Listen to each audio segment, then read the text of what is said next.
Hey, welcome back to Newbies to Movies. I'm Justin, and this week we have a special guest back on the show for the second time, my sister Paige. How you doing, Paige? Good. How are you? Good. So first, we'll kind of dive into what we've been watching lately. So, Paige, if you want to start, what you've been watching? Watching shows, movies? Kind of just shows. I've been wanting to watch this third season of The Boys, or wanting to start that. Or is it the fourth season? Fifth.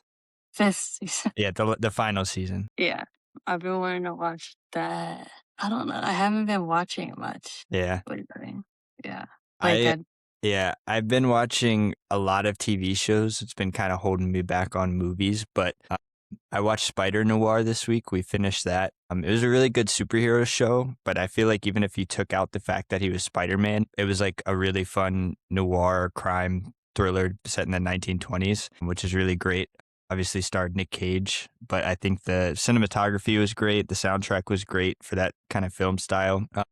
They gave you the option whether you wanted to watch it in black and white or in color, and black and white was the only option to me. I think the color just felt really weird. It felt like they clearly made it for black and white, and then like they were about to release it and was like, we have to make a colored version of this because the black and white's going to dissuade a lot of viewers. Yeah. I don't think that was the case for me. I thought it looked pretty bad in color, which was odd to say, but it was cool. It was a really good story.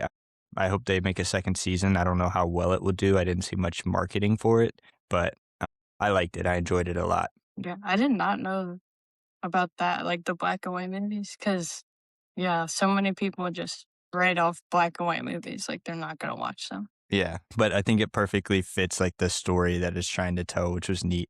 But yeah, so we're going to play the Spottle Movies game this week as well. I played with Mason a couple weeks ago, so we're going to try it out again. So basically, we'll guess a movie to start. So you can just go ahead and guess any movie, and I'll put that on here. So just name a movie that you like or a movie that you hate. Really doesn't matter. We just got to get somewhere to start. Do like Avengers, like Infinity War or something. Yeah. Big one. This should tell us a lot when it comes to the box office. Okay. Before 2018, a lower score than 82 and way below 2.1 billion. It is an action movie and doesn't look like we have any of the actors or directors. So, not a whole lot to go off of here besides the year. Maybe let's shoot for like a early 2000s movie. Yeah. Let's do... The box office isn't that big either. I'm going to do this. I'm going to do The Big Short just because I know that's from like 2008 or 2010s era. Okay, that helps. So, Yeah. box office bigger than that. Score is between 82 and 74 and rated R, but still before 2015. It looks like way before. And it's action? Yeah, and it's an action movie. So, rated R action movie before 2015. Seems like it's going to be way before Maybe 2015. When did like Deadpool and stuff come out? Yeah, that came out a bit earlier, After that? but not too much. And yeah, we can try Deadpool. I don't mind Deadpool. I don't think it's that, but that's going to set us in the right direction. Yeah, that just reminds me of like rated R. It was just after 2015, but that did help us with the box office. I'm shocked we haven't nailed any actors yet. We might want to look at like a 90s rated R or even earlier. How about The Shining? Oh, The Shining's not an action movie. Yeah. Yeah, this one's tough. Yeah. Bad movie to start with. Let me see something. Is Heat rated R? Oh, I don't know Crime. what that It's a movie is. crime. That helps. We got the 79 score right on the dot. But the box office, okay, so the box office is going to be somewhere between 133 and 187 million. We're getting close. And it's a crime movie. Before 95. After. Yeah. After. Yeah, so I'm thinking 7. Have you seen 7? Oh, I think so. But my only issue with that is I feel like it should be a lot higher score than that. Yeah. I see. What do they have It's it not as? coming up. There we go. Oh, Okay, it's a thriller too. Ooh, all right, it looks like we get a hint here. okay. We can do a plot tag, a Yeah, that's what I was gonna. franchise. Okay. Martial arts showdown, right and justice. What? Karate. The Karate Kid's not rated R. No. 7 came out the same year as Heat. That's crazy. I didn't know that. Martial arts? Ooh, or is like Kill Bill martial arts? But it's not Ooh, really rights and could justice, be. is it? Um. I think that came out in like 2001 or something. Ooh, that was good, Paige. So it's got to be Oh, look at volume all those. 2, right? Oh, you think? It Oh wasn't my volume 1, it god, was yeah. volume 2. That's crazy. Good job. Thanks. So yeah, what happened? Yeah, the martial arts definitely helped you there. Yeah. Yeah, so it was in the early 2000s. I don't know why we didn't think about that. I would have Yeah. got it with the if we got the director's hint, I would have got that too because it would have, clearly been like another Tarantino movie. Yeah. Awesome. Cool. That was hard, but we definitely got there. So, Yeah. but yeah, this week we'll be diving into supernatural horror. So, it's a genre that, kind of the threats of the unknown, otherworldly things such as ghosts, demons, or curses, anything that kind of defies the laws of nature, I'd say. But the movies we're doing this week are Sixth Sense and Hereditary. But Paige, what do you kind of see in supernatural horror? What do you enjoy about them? What do you not like about them? It's messing everything up. So I really like the hauntings and like curses or like aliens being brought into supernatural horror because all those things really interest me. And I really like when like true stories get made into real movie or into movies like depicting the stories that happened in real life. I think those are really good. Like I forget the names of those the couple who would, like, research hauntings and stuff. I don't know if I know that one. Yeah. But yeah, so I'm not a big fan of horror movies. I've made that pretty clear on this show. I feel like a lot of times movies will sacrifice plot points just for the thrill of horror, and I think we'll see a little bit of that today. So first movie we'll dive into is Hereditary. For this plot, I gave it a 5. Hereditary is about a grieving family. They're being like relentlessly tormented by a sinister supernatural occurrences following the death of their grandmother. The plot kind of unravels and, chilling revelations keep popping up out of nowhere. They're being manipulated by a cult, basically, trying to possess the son's body with a demonic entity, essentially. This plot was interesting to me for the first hour of the film, and then it just really fell out. I just could not get into it. I think part of the problem is that these characters are bad people. They've done considerably bad things. Besides their dad, he seems like the only half decent human in this. And so I just don't care what's happening to any of them, that this is happening to them, or if they're going to be okay or not, because I know they've done bad things. What do you kind of think about the plot? What did you think that the kids did that was so bad? So obviously the mom almost killed her whole family multiple times. But she didn't. She's being possessed by the. Okay, still, she's It wasn't literally her. blaming everybody else except for her too. She's not taking any, responsibility for what she's doing. Yeah. The son literally killed his sister because he was high speeding down the road. Yeah. She shouldn't. But that was mainly the Yeah, mom's fault for pushing her to go. yeah, it is. It's everybody's fault. Yeah, you're but right. They're bad people because they won't take responsibility for their actions, and that's made very clear from early on. And then, yeah, the only person that didn't do anything wrong was the dad, and he got lit on fire really early on in the ending there. So I was just like, I don't care about the rest of these characters anyway. So Yeah, I liked the plot. I gave it like a 6.5. I thought it was cool when they explained like the whole cult situation with the grandma and how, I don't know, I guess her like demons stayed around to haunt her daughter's whole family and specifically her daughter. mhm. And then they were trying to make the son a king in the cult. Yeah. But it was all right. I've seen better or horror movies with better plots, but I liked the cult aspect and like all the followers coming in the end and stuff. It was cool. It's definitely a Ari Aster thing. I mean, obviously he did Midsummer as well, but like Yeah. you were talking about with the grandma, I wish they would have done it a little bit earlier, Yeah. kind of dove into that because it would have made me care about the plot line more. For all I know, basically the first hour and a half, I didn't know what these supernatural things occurring were. Yeah. In Exactly. the build up didn't pay off, I think, like they wanted to for me. Yeah. But getting into the characters, kind of already talked about it. I gave it a 3. I think the characters aren't that well written. The mom has a really good plot line going for about the first hour, kind of about her own grieving, but also her trying to come to terms with the stuff that she's done. And it just fell apart for me. I mean, the last 30 minutes of the film, all the characters' plot lines get thrown out of the window for this curse thing that's taken over, which I didn't like. I wish they kept going with the characters' plots because the curse takes over and then it just kind of goes into this full horror movie thing. And that just wasn't that interesting to me, unfortunately. Yeah. The characters kind of lose their characteristics in the end. They're all just like being weaponized by the demon thing. Hmm. But I think the mom was a good character. I like how much she had going on between like what she was battling and then like trying to take care of her crazy kids, Yeah. like being haunted. Yeah. That's why, I mean, I gave it a 3 because in the Yeah. beginning, they all had such good plot lines. It just fell Mhm. apart at the end to me.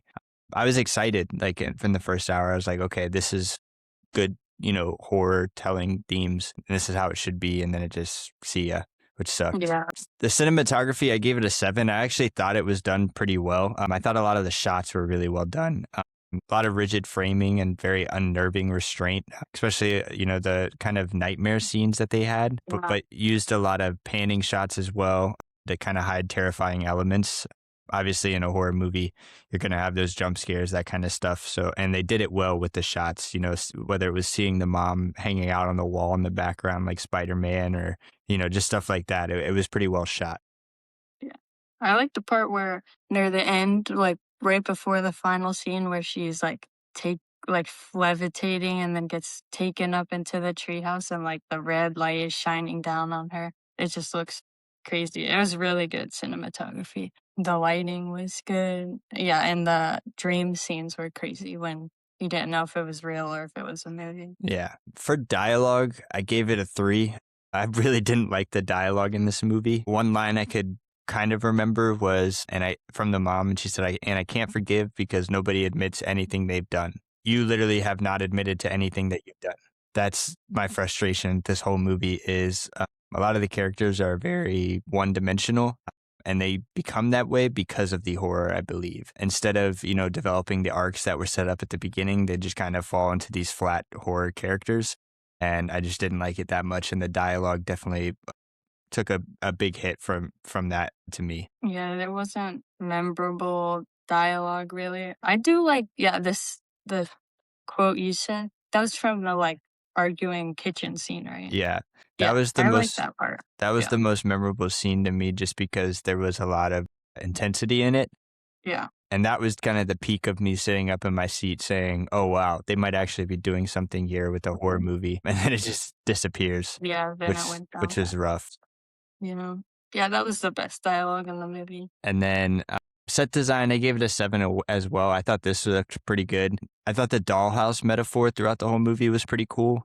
Yeah, Kind of the miniature version of their house being a plot device, as Annie was a miniature artist, but it kind of symbolized the lack of free will that they had throughout the whole movie. But again, you're building up these characters' arcs, and just to tell me at the end that it was going to inevitably happen anyway. So that's great. You can do that, but it doesn't work if I don't care about the characters.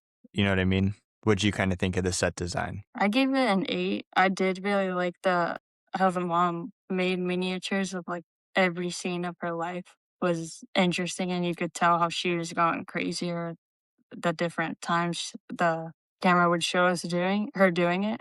But and I really like how their house is like in this deep woods with this like creepy scenery around it like adds to the house being haunted and like just bad vibes in that area. Yeah. Acting, I gave it a 5. Toni Collette played Annie, and I think she was really good.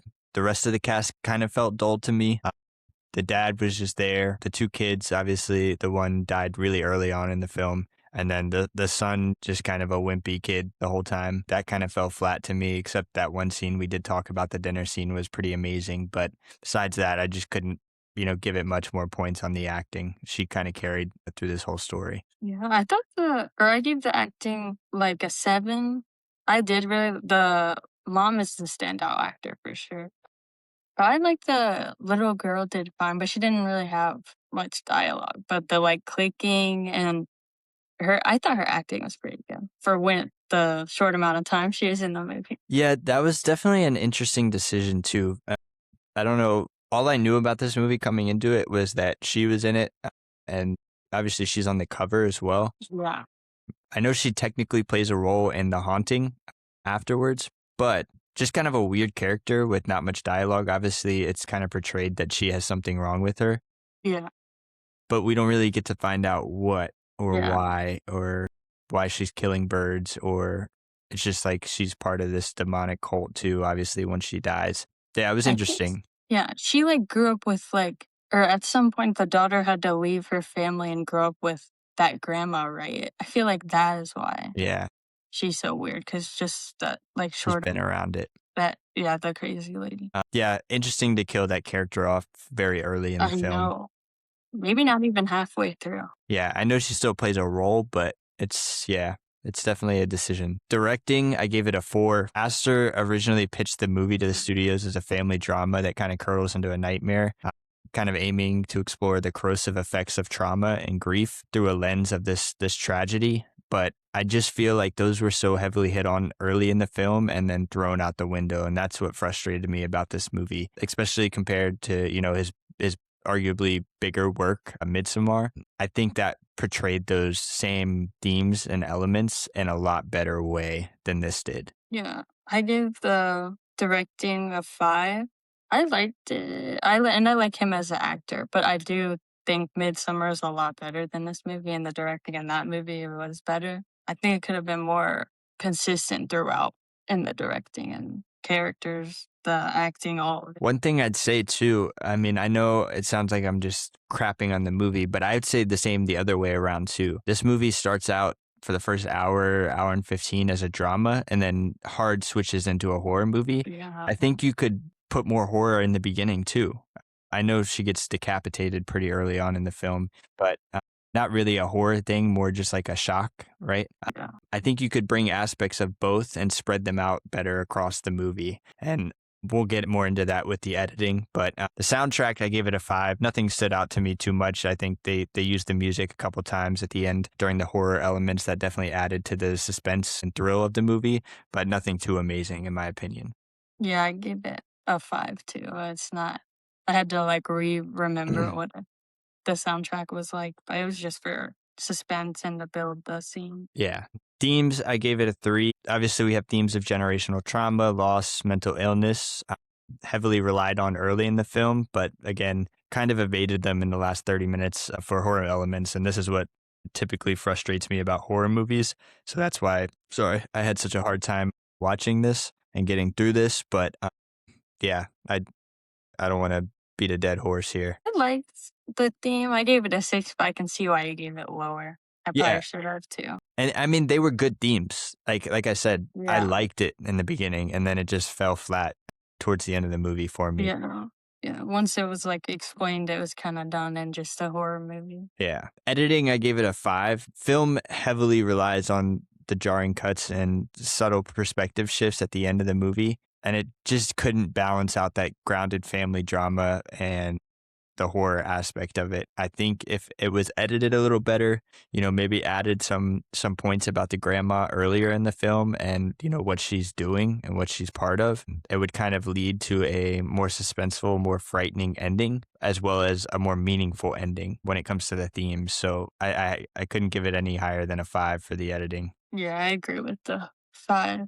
They definitely should have gave us or some kind of hint earlier in the movies that it was cult around this cult that the mom's mother was a part of and how it's haunting the family now. It was all right editing. Yeah. I liked the editing at the end with like the mom on the wall, like you were talking about, Yeah. and not Those knowing those she was there. scenes were edited well.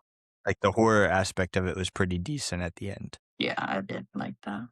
So for overall score, I gave it a 4.7 out of 10 or a 47. I want to beat a dead horse. I liked the beginning of this movie, fell short for me at the end. Obviously, Ari Aster went on to make Midsommar. I think he definitely learned a lot of lessons from making this film, but I also know this film is a fan favorite for sure. A lot of people drool over this movie. I just don't quite see it. I rated it a 7. Have seen this before, and I remember liking it a lot the first time and not thinking so critically about all these aspects about how it's probably not paced as well as I would prefer it to be. But like on my second watch, yeah, it wasn't as good as I remember. But I feel like 7 is bigger. Yeah. I like horror movies, so I'm already gonna give it a little higher than. Yeah, that's totally fair. Yeah, I came upstairs and told you and Braylon I did not like this movie, and you guys were like, "What?" And then Yeah, a couple of days later, you said you watched it, and you were like, "It's actually not that crazy that you say that." yeah. Um, yeah, so getting into the next movie, The Sixth Sense. So obviously, this movie came out a long time ago, probably early 2000s. I know you used to watch this with mom a lot growing up. This is one of your guys' favorite movies, but I'd Yeah. never actually sat down and fully watched it till this week. So I already knew about the twist. Spoiler alert, if nobody's seen it, definitely want to X out now. But obviously, Bruce Willis was always dead from the beginning, and he was a ghost communicating with Cole. So Bruce Willis plays Dr. Malcolm Crowe. He's a child psychologist, and he's shot by a troubled former patient. The movie kind of throws you in months later as he begins working with Cole as a young boy who harbors that terrifying secret that he can see dead people and communicate with them. But obviously, Bruce Willis doesn't know that he's a dead person, and Cole doesn't really understand it fully, what he sees until kind of towards the end. But yeah, the plot, I gave it an 8. It was a really interesting plot. I think what this one was interesting, a little bit goes a long way. There isn't a ton to go into like plot wise. It's just kind of them trying to understand Cole's mind and his powers and kind of what he sees. But that's what makes it so interesting to me. We're kind of learning with them and kind of going through his mind with them. So what'd you kind of think of the plot? I know you, like I said, you watched this a lot growing up. So what'd you think while looking at it through a critical lens? I really liked this movie, or I've seen it. I really like it. I gave it a 8.5 for the plot. I just like how, well, my first watch through, I had no idea no one had told me the big spoiler at the end, nothing. So when it got to that part, I was really shocked. I think they do a good job at like keeping you interested the whole movie, showing like kind of hinting you closer to the end reveal of having him see like that girl, or having him see that girl under her bed at that party, all these dead people in his school as well. Like it helps add to the ending, but it was a good plot. Yeah, for sure. Characters, I give it a 7. Like I said, a little bit goes a long way here. There's only really 3 or 4 main characters. You have Cole and Dr. Malcolm. You also have his wife and Cole's mom. So pretty interesting to see that. Obviously, the movie kind of just based around those 4 characters and their relationship with each other. Obviously, you have some other characters mixed in here and there, but nobody with more than 5 minutes of screen time. And I think that's what made this one work so well, right? It's heavily focused on their relationships with each other and their dynamics with each other, which I really enjoyed. Yeah, I gave the characters a 7.5. I really like Cole's mom, and just all of her scenes are really good. She was a great character. And I really like Bruce Willis's wife in the movie, Yeah. and how she's trying to deal with living after her husband's passing, but you can't even tell, you don't even know he's dead. But they all played great characters and played them well. Yeah. So funny enough, I think Toni Collette, she was in Hereditary, but she was playing Cole's mom as well, which Are is, you serious? yeah, same lady. That's the same lady? Yeah. Are you sure? Yeah. I don't know about that. I did not know that. So yeah, she was playing his mom as well. I mean, pretty good in both movies, if we're being honest. We just talked about how she was kind of the star in that one, but I didn't really pick up That's onto it, crazy. but Madison told me when we were watching the movies. Dang, I did not know that. Cinematography, I gave it a 6. I think it uses deliberate coloration. Unfortunately, I'm not a big fan of this, and Tyler will tell you, I've mentioned it 1,000 times a day. This movie felt kind of gray. It was like that early 2000s gray hue that they put on every movie, and that always frustrates me, so I got to knock the cinematography down a little bit for that. But I think it did use red a little bit and cold lighting to display whether he was seeing, real world or the supernatural ghost of the dead people, which is pretty cool. Yeah, definitely get what you mean. I gave the cinematography a 6.5 because it is a very gray, older movie. But I did like the scene after he performs in the school or the church in that like big stained glass window when him and Bruce Willis were talking. I thought that scene was cool, and you can see it's like brighter near the end where he's feeling good about himself again. Yeah, definitely too. Dialogue, I gave it an 8. I thought this movie was super quotable. Obviously, the huge famous line that everybody always talks about is the line from Cole. He said, "I see dead people. They're walking around like they're regular people and they don't see each other. They only see what they want to see and they don't know that they're dead." Very intense moment in the movie where he's explaining to Bruce Willis all that stuff he was seeing, especially because he was so big on the first half of the movie about keeping a secret to himself. So for him to open up like that and, tell an adult such a jarring thing, it was really interesting. Yeah, I gave the dialogue an 8. There were so many like quotable scenes here. I don't have any specific ones to point out that haven't already been pointed out a million times. But yeah, Cole had some great dialogue, and so did Bruce Willis's character. And then set design, I give it a 7. I thought it looked really good. Obviously set in Philadelphia. A lot of gothic leaning aesthetics, right? The old buildings, the old church, the old school. Very claustrophobic compositions too. Obviously, when he's seeing ghosts, you definitely feel the room kind of tightening in on him, being that he's just a little kid backed into a corner, scared. And I think the kind of what I talked about too, the use of red to signify the boundary between the living and the dead was kind of interesting as well. I thought it was pretty well done. Yeah, I thought gave the set design a 7. I really liked the feeling of their house. It was like dark and decrepit, and especially that scene with the tent and that dead boy in the tent in his room. That one did feel very like claustrophobic, like you were saying. And I don't know if I realized it was based in Philadelphia, but that totally makes sense now. Yeah. Like with the streets. Yeah, I kind of picked up on that early too, and especially because of some of the outfits of the dead people. And then he was talking about how there was people hung in his school. Back in the day, they would hang people as a slaughterhouse, basically. So that was kind of leading me on to that too. But yeah, it was definitely a interesting looking set design. I gave the acting a 7 as well. I think it was pretty well done. Obviously, Haley Joel Osment as the troubled child, and Bruce Willis, he was very compassionate child psychologist playing Dr. Malcolm Crowe. I think they were great. I think they both did really good job.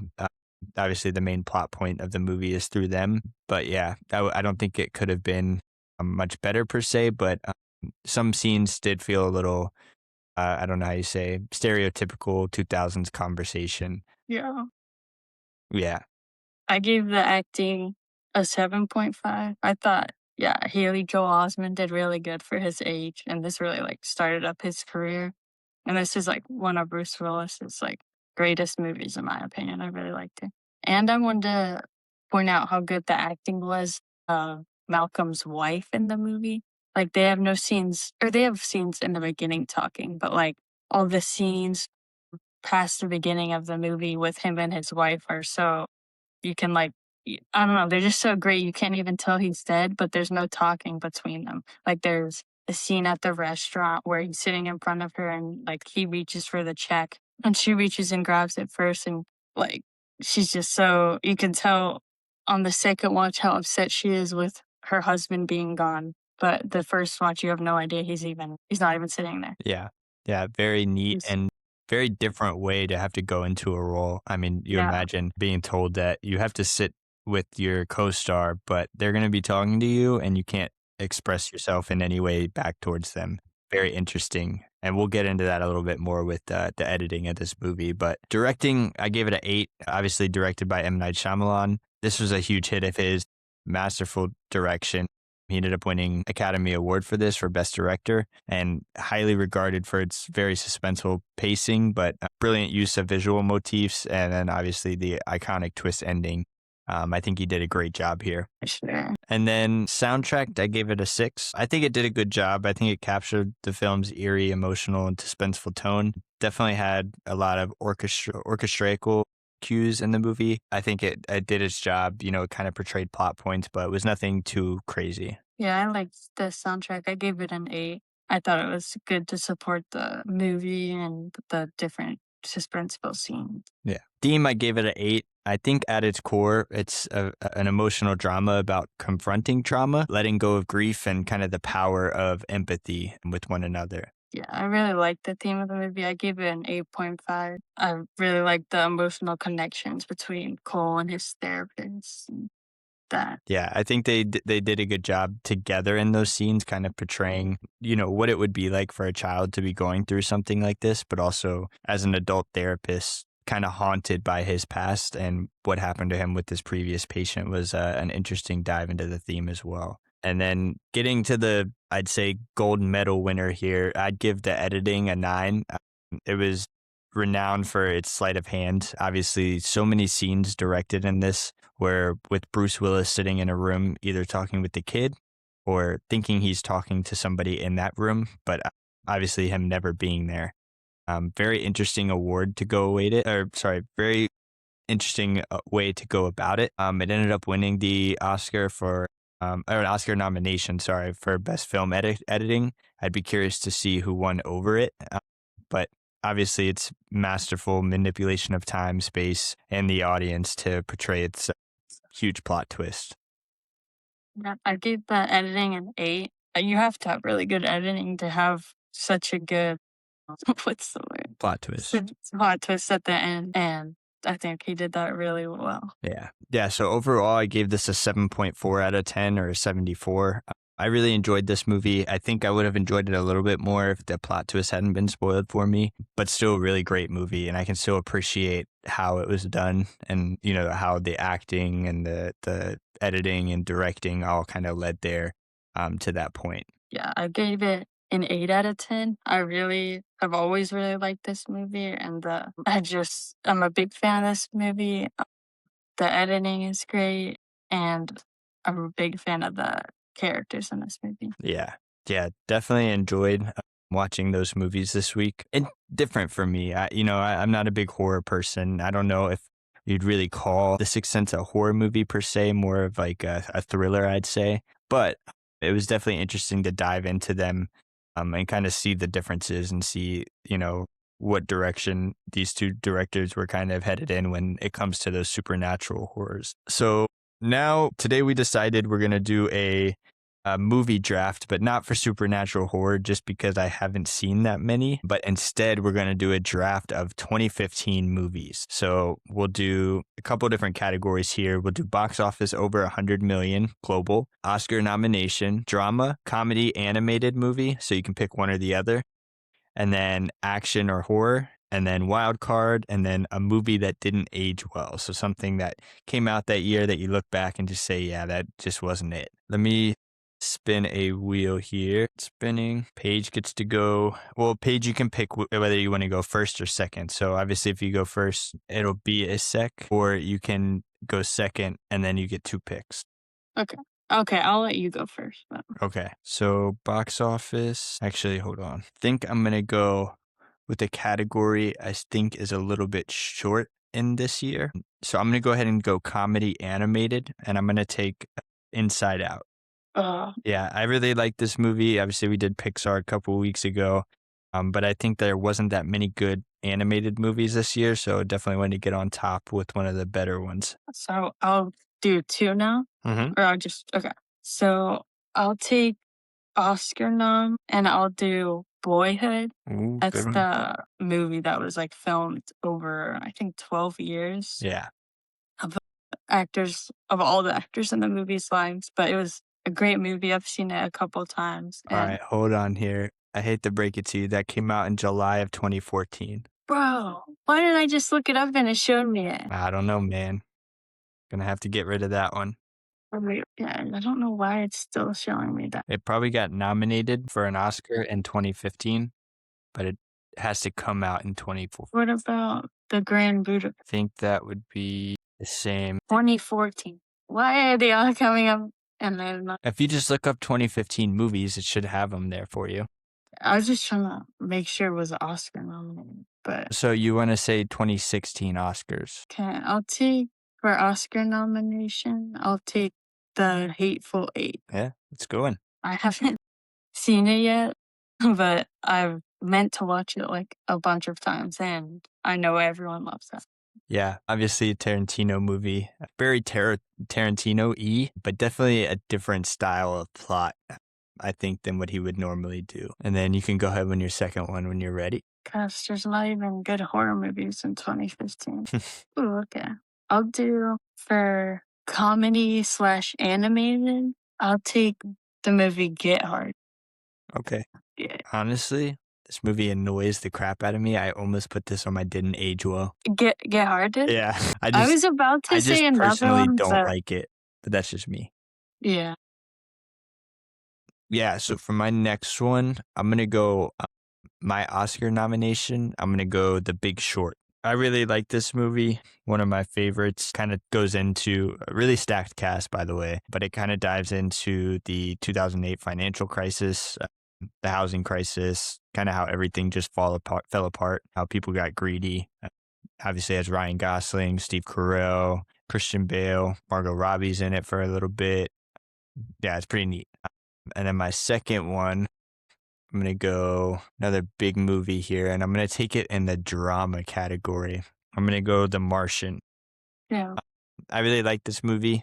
Obviously, Matt Damon, getting stuck on Mars. I enjoyed this movie on a first watch. It kind of got old. It's kind of a basic plot now that I'm rewatching it, but I still do enjoy this movie, just not as much as I did on the first watch. For box office, I'll do Avengers Age of Ultron. Yeah, it's a good one. Yeah, I've seen that movie so many times, like with you and Cole. That's like probably one of my favorite Avengers movies, really good. Honestly, it's pretty underrated, and I really enjoyed the villain of Ultron. Yeah. But I know a lot of people aren't huge fans of it. It's kind of tough when, being an Avengers movie and you're surrounded by like really great movies all around. It's going to be, somebody's got to be at the bottom. Yeah. Okay. Or I have drama and action, horror, wild card, and didn't age well. For action, I'll do Mad Max Fury Road. Yeah. This is another movie I haven't seen yet, but I've been meaning to watch it for a long time. Everyone talks about Mad Max Fury Road and how good it is. Yeah, I haven't seen it either. I know Tyler really likes it though. Yeah. I just haven't got the chance to watch it yet. Yeah. All right, should be my pick now. For my action, I'm going to take Creed, directed by Ryan Coogler, obviously starring Michael B. Jordan. I really enjoyed this movie. I was excited for it when it came out because I was excited to see the Rocky franchise continued. And I think they did it in a really great way. They paid respect to Rocky and what he had going on with his own franchise, but then you kind of move it forward, then move it on to Creed 2 and Creed 3. And Creed 3 was an amazing movie as well. Kind of see the beginning of that. It was really good and really well done. Let me see here. For my wild card, actually, no, I'm going to go ahead and take my box office. I'm going to take Star Wars The Force Awakens. Came out this year. I'm going to say that I'm not the biggest fan of this movie, but it is not as bad as the other sequels. No, yeah. I think this was a good start. They had a really good start to the next sequel trilogy, and then it kind of got thrown out of the window in the next one. But I did enjoy this movie. I fear that Star Wars is not going to have anywhere to go. The Mandalorian and Grogu just came out, and it is not doing well at the box office. So I don't know what's next. Let's pray Ryan Gosling saves us with Starfighter, but it's done from here. Yeah, I did really like that Star Wars movie. That was before, when they were still pretty decent. Yeah.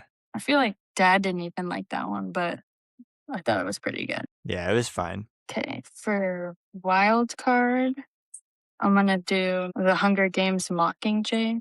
I really liked The Hunger Games growing up. That was like probably one of my favorite movie franchises. And Mockingjay is one of my favorite ones. It's really good. I remember going to see it with my neighbor Amanda when we were in 2015 when it came out, and I loved it. Yeah, Tyler's a big fan of the Hunger Games franchise too, so Yeah, I didn't know that. he'll definitely be loving this pick. Yeah. Let me see. Now you have one more pick. No, you have two more, but you have one right now.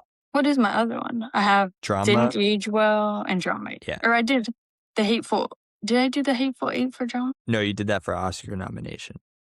Okay, so next I'll do Didn't Age Well, and I'm gonna take Hot Pursuit, that movie with, is it Reese Witherspoon? I just set it up. I remember watching it like not too long after it came out on like Netflix or something, Mm-hmm. and it's just one of those like trash comedy movies that not funny. I don't know if I've seen this one.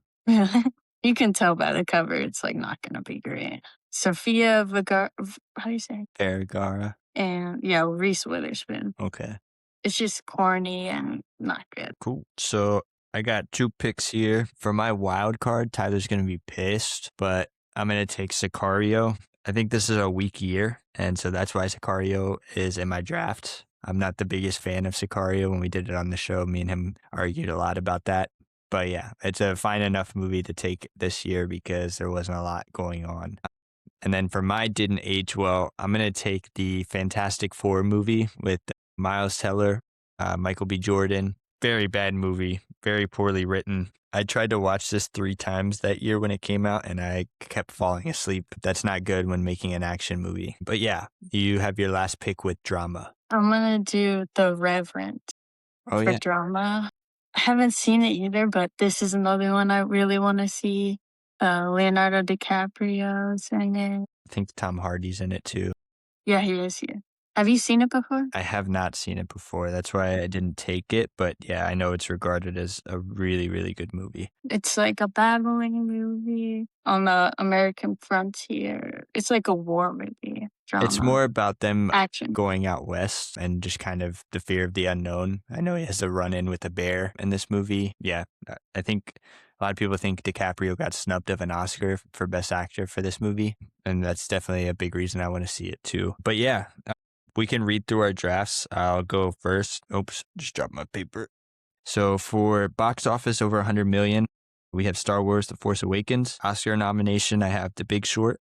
Drama, I have The Martian. Comedy/animated, I have Inside Out. Action/horror, I have Creed. Wild card, I have Sicario. And Didn't Age Well, I have Fantastic Four. So for box office, I have Age of Ultron. For Oscar nomination, I have The Hateful Eight. For drama, I have The Reverend. For comedy, I have Get Hard. For action/horror, I have Mad Max Fury Road. For wild card, I have The Hunger Games Mockingjay Part 2. And for Didn't Age Well, I have Hot Pursuit. Awesome. Yeah, so we'll post this on Instagram and TikTok and see what people think. But thanks for coming back on. We appreciate having you. I know you'll be joining me in a couple of weeks again. So excited for that episode as well. Thank you for having me on. Yep. See you guys next week.